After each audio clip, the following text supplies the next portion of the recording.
भारतीय संस्कृति, रंगों का संगम, भावों का समंदर, इतिहास की गाथा, परंपराओं की ज्वाला और धरोहर का अथाह सागर है। हमारी संस्कृति देश की सॉफ्ट पावर का सबसे मजबूत हस्ताक्षर है। योग, आयुर्वेद, भारतीय दर्शन, साहित्य, कला और संगीत जैसे अनेक क्षेत्रों में भारत की अमूल्य देन ने पूरे विश्व को प्रभावित किया है। इंदिरा गांधी राष्ट्रीय कला केंद्र भारत की इस समृद्ध संस्कृति को दुनिया के सामने लाने का प्रयास कर रहा है।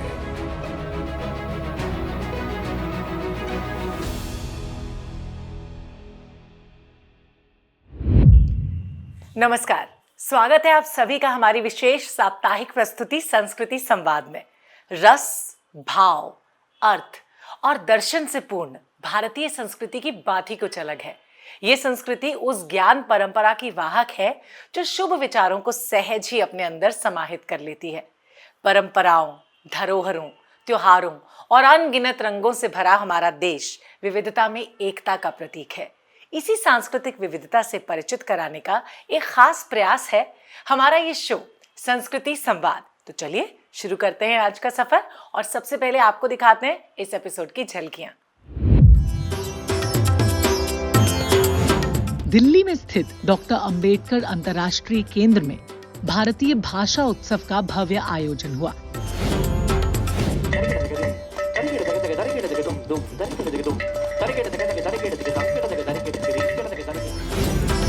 और कुटिल सौ प्रीति न कीजिए, मोह वाले से ज्ञान न कहना, लोभी से वैराग्य न कहना।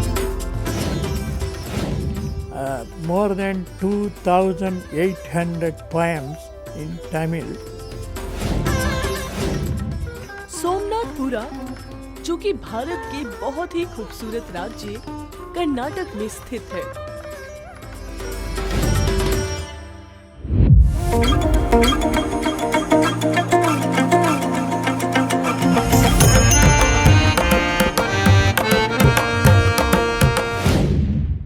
झलकियों से तो आपको अंदाजा लग ही गया होगा कि आज के एपिसोड में हम आपको क्या कुछ खास दिखाने जा रहे हैं। तो चलिए अब बढ़ते हैं संस्कृति संवाद के पहले सेगमेंट साप्ताहिक सुर्खियां की तरफ।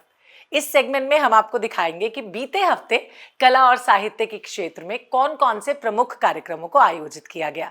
तो चलिए जल्दी से नजर डाल लेते हैं आज की साप्ताहिक सुर्खियों पर। नई दिल्ली में भारतीय भाषा दिवस के अवसर पर दिल्ली में स्थित डॉक्टर अंबेडकर अंतर्राष्ट्रीय केंद्र में भारतीय भाषा उत्सव का भव्य आयोजन हुआ। यह आयोजन इंदिरा गांधी राष्ट्रीय कला केंद्र के राजभाषा अनुभाग और हिंदुस्तानी भाषा अकादमी के संयुक्त तत्वाधान में आयोजित हुआ। इस कार्यक्रम में दिल्ली और एनसीआर के 309 विद्यालयों के 7,152 मेधावी छात्रों को भाषा दूत सम्मान, 307 छात्रों को भाषा रत्न सम्मान और 9 भारतीय भाषाओं हिंदी, संस्कृत, पंजाबी, बंगाली, तेलुगु, तमिल, गुजराती, सिंधी और उर्दू के 853 शिक्षकों को भाषा गौरव शिक्षक सम्मान से सम्मानित किया गया।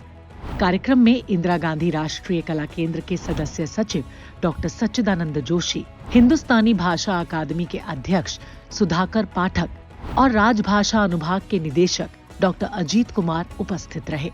जिस क्षण आप भाषा का प्रयोग करते हैं उस क्षण आपके पूरे व्यक्तित्व की, आपकी शिक्षा की पहचान हो जाती है।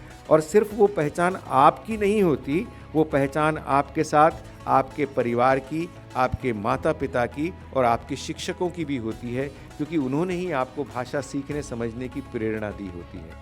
इसलिए आपके पूरे व्यक्तित्व के निर्माण में, उसके संस्कारों में इन सभी लोगों का बहुत महत्वपूर्ण योगदान रहता है। ये आयोजन हमने उस समय भी किया था जब पूरा देश कोरोना काल से जूझ रहा था। आपको याद होगा कि इंदिरा गांधी राष्ट्रीय कला केंद्र के प्रांगण में जब दिल्ली के अंदर तालाबंदी शुरू होने वाली थी, उससे 3 दिन पहले हमने इस कार्यक्रम को किया था और आप सब लोगों ने पूरे जोश के साथ उसमें हिस्सेदारी की थी। उसमें 6,000 से ज़्यादा छात्र वहाँ पे सम्मिलित हुए थे। आजकल तो संवाद क्या है, व्हाट्सएप है, सिग्नेचर्स हैं, इमोजीज हैं, वो भी एक भाषा के रूप में है, आ रहे हैं। तो आपको अपनी ज़िंदगी में ये सब जब मैं स्कूल में था, कॉलेज में था, तो ये सब की जानकारी हमें नहीं थी। लेकिन अब लोग इमोजी का यूज़ करते हैं, वो भी बताते हैं कि ये है भाषा है। थम्स अप करते हैं, ये भी एक आपको कॉन्ग्रेचुलेसन मिलता है। तो इन सारे जो चीज़ें हैं, प्रक्रिया है, जो संवाद में हम लोग यूज़ करते हैं, तो ये नए नए प्रयोग हैं। हो सकता है आपके टाइम में कुछ नए प्रयोग आएंगे। वहीं इस अवसर पर कार्यक्रम के प्रमुख अतिथि के रूप में डॉक्टर अंबेडकर इंटरनेशनल सेंटर के निदेशक कर्नल आकाश पाटिल भी मौजूद रहे। सोशियो इकोनॉमिक ट्रांसफॉर्मेशन स्टडीज, सामाजिक, राजनीतिक, आर्थिक समस्याओं को कम करने के लिए यहाँ पे कठोर अनुसंधान और प्रामाणिक अनुसंधान करने का ये मेरा एक चार्टर है। इस हेडिंग के नीचे जो साहब ने आपको बताया, मैं सभी से जुड़ना चाहता हूँ। और जब सर ने बताया कि 300 से ज़्यादा स्कूल्स यहाँ पर आएंगे, तो हमने बोला कि DAIC should be part of this initiative.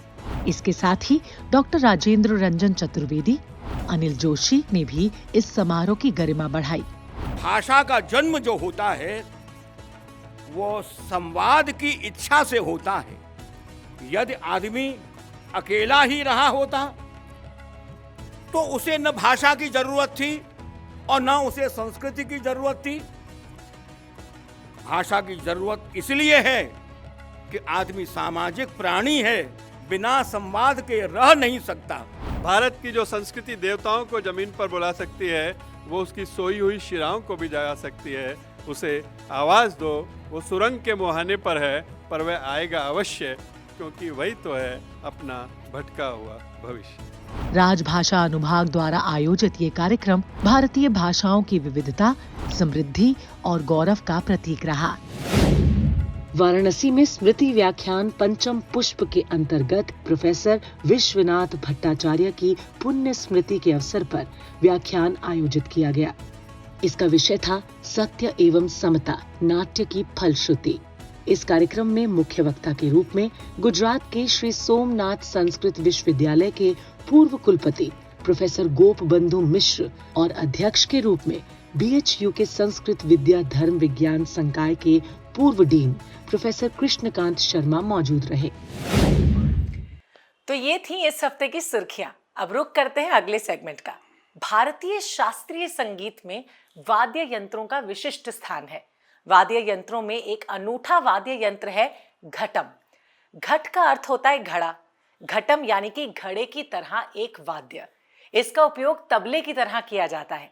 ये एक ताल वाद्य यंत्र है जिसका प्रयोग खास तौर पर कर्नाटक संगीत में किया जाता है।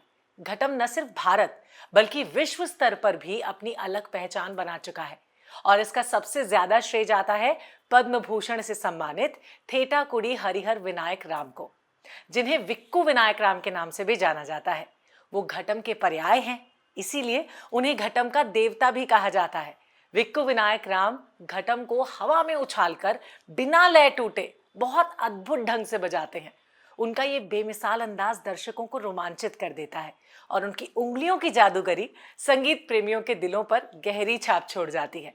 तो आज सांस्कृतिक प्रस्तुति के इस खास सेगमेंट में हम आपको दिखा रहे हैं प्रसिद्ध घटम वादक पद्म भूषण थेटाकुडी हरिहर विनायक राम की आकर्षक प्रस्तुति।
digi gigi naga tum takita taka digi gigi naga tum takita ta digi ta tung takita ta dikita tum takita ta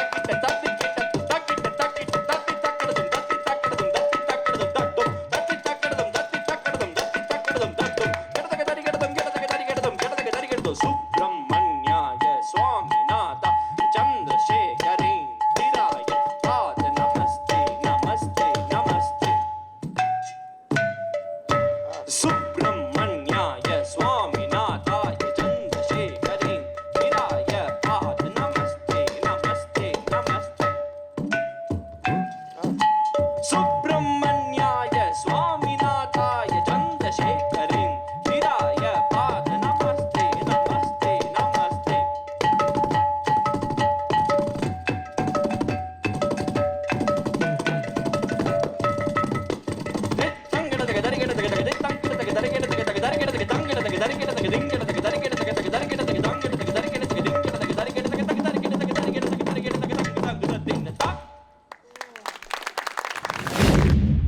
यकीनन घटम की थापों ने आपको मंत्रमुग्ध कर दिया होगा। बहरहाल अब बढ़ते हैं अपने अगले सेगमेंट की तरफ, जहां बात होती है फिल्मों की। सिनेमा एक ऐसी भाषा है जिसे दुनिया भर के लोग समझते हैं, पहचानते हैं, जानते हैं। फिल्में हमारी संस्कृति और मूल्यों को दुनिया के सामने लाने का एक माध्यम है। भारत में अनेक लोक नाट्य शैलियां प्रचलित हैं।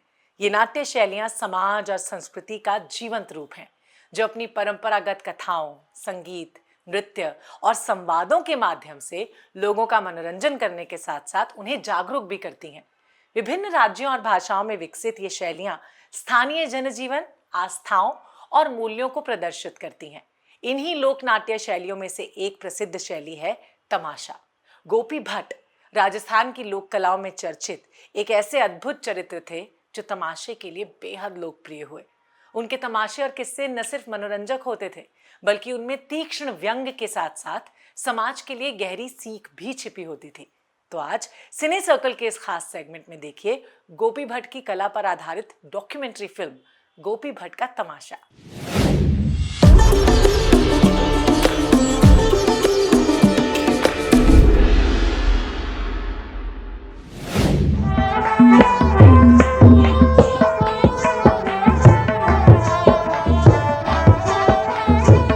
घर नारी को मेल जनानी हृदय आँख जनागे कहानी तो सुन मैनावती दे कान बड़ा कठिन है गुरु ज्ञान। वो कैसे गुरु? वो ऐसे कि मूर्ख सो विनती न कीजिए और कुटिल सो प्रीति न कीजिए।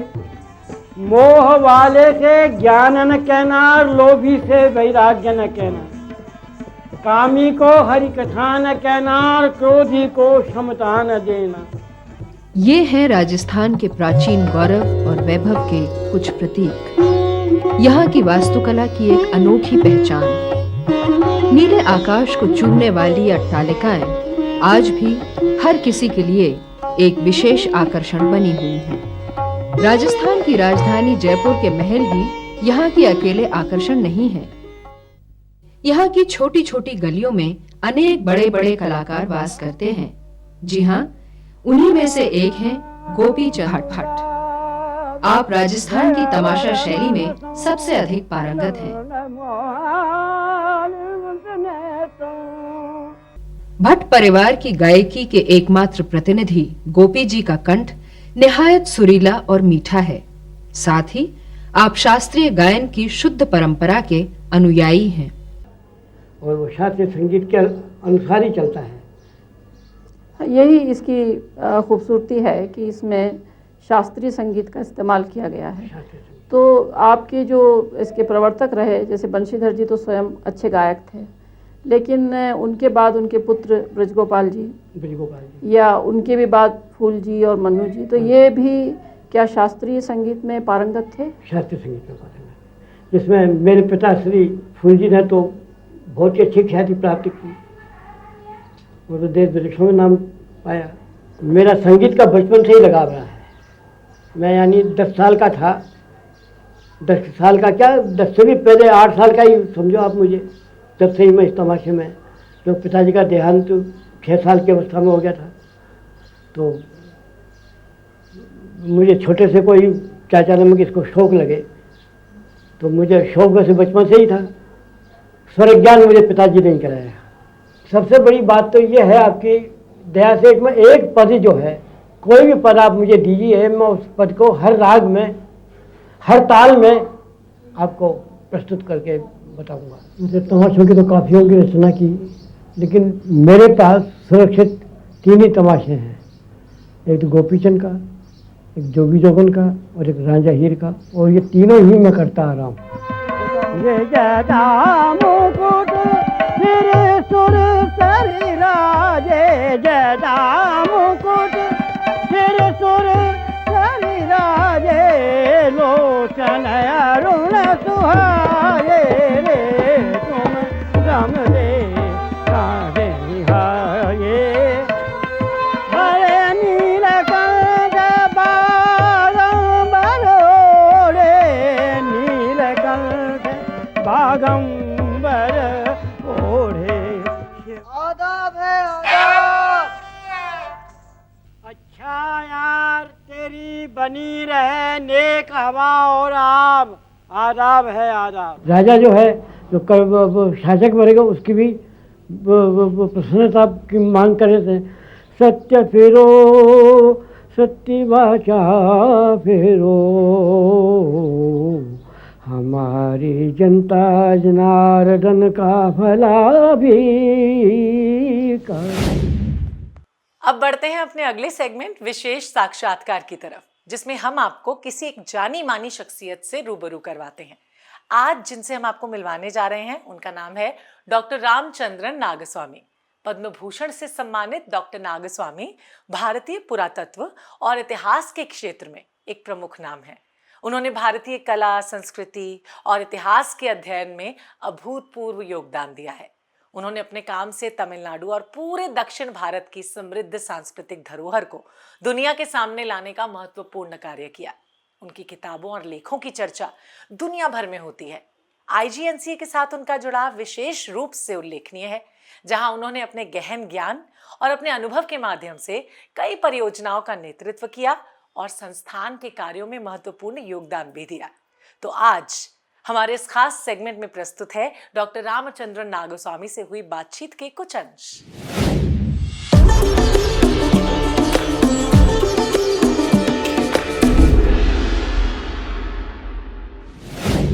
Like to ask you, sir,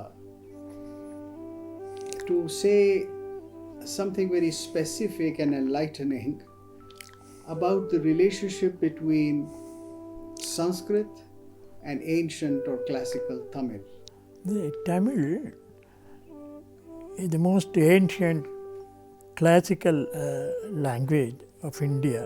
Right, sir. And Tamil means sweet, beautiful. So, from the very beginning of historical period, we have beautiful poetry that goes back to 1st century BC to 2nd century AD. And we have a large collection of poems, more than 2,800 poems in Tamil from that period onwards, which we call historical period. From the very beginning, we see that there is no difference in outlook or cultural output in these poems. They are always with the one Indian concept, one culture, which is reflected in this collection of 2,800. The language has developed and it has imbibed the incoming Sanskrit tradition continuously for the past 2,000 years. In the earliest period, as I told you, out of 2,800 poems, we have two parts. One part is called the Aham poetry. The other part is called Puram poetry. Aham means what is known in Sanskrit parlance, Sringara, and Puram means external activity. Now it can be compared to what we call Kama. Aham means Kama, Sringara, and Puram represents Dharma and Artha. These are called Aram and Parul, Dharma and Artha. So these are the two Purusharthas. Yeah, Purusharthas. So that itself shows Dharma, Artha and Kama. Kama is the Aham poems. Yes, Sringara. Sringara. Out of 2,800 poems, 2,300 poems represent Aham poems. The other nearly 500 poems, they speak about the Dharma and Artha of the ruling kings, the people, the musicians, the dancers, and other aspects in the Puram collection. From the very beginning, we are one. From other parts of India, they are not separated in any way. And then it also refers to Nal Veda, 4 Vedas, and Veda Neri, that is Veda Marga. That's also mentioned in that first poem itself. Aryavarta, where lot of yagas are performed, Vedic sacrifices are performed, and the black bug used to roam about freely, and this particular thing is mentioned in this first Tamil poem, where the black bug are said to come and sleep by the side of the sacrifices, Vedic sacrifices, performed by the Brahmanas. तो अब हम आ पहुंचे हैं संस्कृति संवाद के आखिरी हिस्से, मेरा गांव मेरी धरोहर में। इस खास सेगमेंट में हम आपको भारत के किसी विशिष्ट गांव की अनूठी लोक कला और वहां की परंपरा के साथ परिचित करवाते हैं, जो उसकी खास पहचान को दर्शाती है। मेरा गांव मेरी धरोहर भारत सरकार की महत्वपूर्ण पहल national mission on cultural mapping का एक अहम हिस्सा है। इसका उद्देश्य सभी गांव की सांस्कृतिक धरोहर का दस्तावेजीकरण करना है, ताकि आने वाली पीढ़ियों के लिए इसे संरक्षित रखा जा सके। तो आज हम आपको लिए चलते हैं कर्नाटक के गांव सोमनाथपुरा में।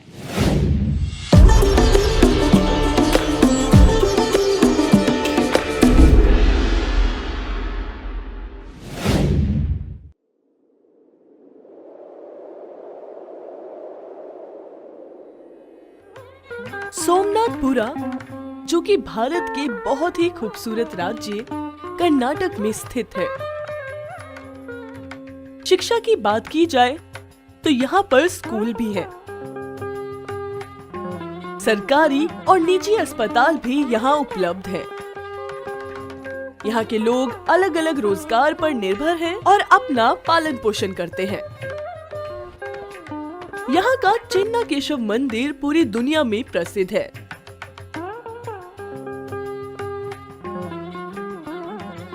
इस मंदिर का निर्माण 1268 में राजा नरसिम्हा तृतीय के जनरल सोमनाथ द्वारा किया गया था। ये मंदिर हौसला वास्तुकला के 3 सबसे प्रसिद्ध प्रस्तुतियों के रूप में जाना जाता है। आर्कियोलॉजिकल सर्वे ऑफ इंडिया ने इसे हेरिटेज साइट घोषित कर दिया है। ये मंदिर चारों तरफ हरियाली और शांति से भरा हुआ है। सोमनाथपुरा की स्थानीय भाषा कन्नड़ है। इस मंदिर के अलावा आप मैसूर भी जा सकते हैं। मैसूर में पौराणिक और पर्यटन स्थल मौजूद है, जैसे कि मैसूर पैलेस। ताजमहल के बाद मैसूर पैलेस एक ऐसा स्थान है जहां देश विदेश के लोग आते हैं। इसी के साथ आप चामुंडेश्वरी मंदिर, त्रिनेश्वर स्वामी मंदिर, Jagan Mohan Mahal, Vrindavan garden, saint Philomena church, Mysore चिड़ियाघर जैसे बहुत से स्थान पर जा सकते हैं। अगर आप यहाँ आने का विचार करते हैं तो यहाँ मॉनसून के बाद का समय और सर्दियों का सबसे अच्छा वक्त माना जाता है। तो ये है गांव सोमनाथपुरा। तो ये था संस्कृति संवाद का हमारा आज का एपिसोड। उम्मीद है कि आपको पसंद आया होगा। और हाँ, आपके सजेशंस हमारे लिए बहुत इंपॉर्टेंट है, इसलिए आप अपने सुझाव हमारे साथ ज़रूर शेयर करें। हमारा ईमेल आईडी नीचे दिया हुआ है। आपसे फिर मुलाकात होगी IGNCA के इस खास प्रोग्राम संस्कृति संवाद के साथ, जो आपको रूबरू करवाएगा भारत की विराट और विशाल संस्कृति से। फिलहाल मुझे इजाज़त दीजिए और आप सब अपना बहुत अच्छे से ध्यान रखिए। नमस्कार।